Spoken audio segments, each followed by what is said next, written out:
Abu-Nimer, Professor of Peace and Conflict Resolution at American University. He joins us live from Washington, D.C. Thank you so much for your time, Mohammed. As we heard there, our correspondent there talking about the pressure piling up on all sides on Netanyahu. We're hearing from the president saying he's shocked that hostages are seemingly no longer a priority. What do you make of those comments when Netanyahu would presumably say they are the priority, that's why I'm going after Hamas? Thank you. I think, it's clear that there has been a shift and the decision has been made a couple of weeks ago when Netanyahu launched his massacre against Palestinians during Ramadan, killing about 450 people in one night. That was the ticket that he promised Ben Gvir to come back to his government. So you have a dynamic of domestic election taking place, and that's the priority number one for Netanyahu, is politically saving himself and also personally gaining more time and delaying the persecution for the crimes and corruption that he has committed. So the pressure now that you see from the president of Israel, from the street, from the protesters, and from also to some extent some European government and also some groups from outside of Israel are all coming in order to try and slow the process of, as your correspondent mentioned, power consolidation. He's trying to bring more and more Israeli right-wing religious far-right around him so he can secure this period of time, thinking that the more he will kill in the Palestinian and the more he does weaponization of aid, the more popularity he will gain among this sector of Israelis.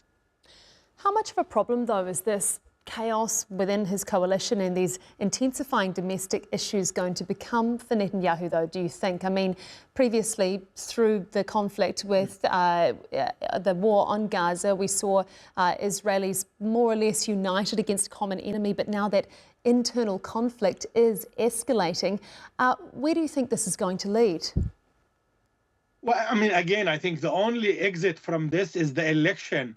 And the question is, how long does Netanyahu think he needs to secure majority in the public opinion, in the polls and surveys that he conducts, and he relies on them a great deal.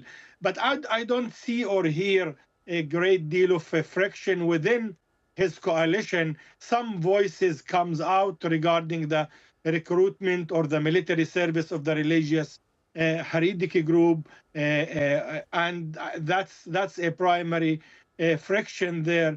But again, the budget was passed just 2 days ago, and it seemed that he's managing to pull together a strong right-wing government that, with some of his intervention, he might be able actually to hold to that before up to the election. And usually when this dynamic takes place in Israel election, domestic politics, it lasts for about 2-3 months, and then they will declare an election. And I think everybody is expecting the election to take place very soon in Israel. And which direction, where do you think that will go for Netanyahu? Because it seems from the media coverage that there are a lot of protests and Israelis are growing, just increasingly dissatisfied. But do you think that will be enough for them to send Netanyahu on his way, or is there not actually as much support for him to go? Well, I wish I could predict that, but we know that the Israeli public is like the American public here, is very polarized and divided by the 50-50 in the sense of support. And they conducted 5 elections in 3 years, which indicates the level of polarization. And I don't think that has changed since October 7 and the war in Gaza and the genocide. I think the public still divided, and Netanyahu has, with his right-wing coalition, has significant support, significant meaning, closer to 40-45% of the votes, as well as the other side, they can also bring significant vote up to 45%. And really, as usual, the Israeli election and formation of the coalition and the government will rely on very small number of political party or mandates in the Israeli Knesset.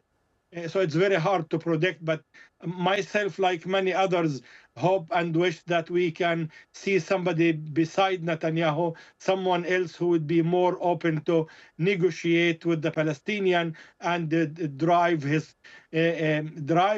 constituency into a lasting peace and bring into the end of the suffering of the Palestinian in Gaza and the starvation of Palestinian, and also put an end to the attack in the West Bank.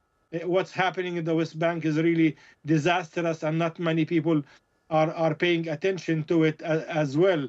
These are the plans of Smotrich and Ben-Gvir, and unfortunately, they are driving not only the Palestinian and the region into a larger threat of war, but also they're really bringing the Israeli society into the brink of civil war, the threat of civil war, as it has been discussed or stated in the last 10 days. Mohammed Abu-Nimer, Professor of Peace and Conflict Resolution at American University, thank you so much for your analysis. Thank you.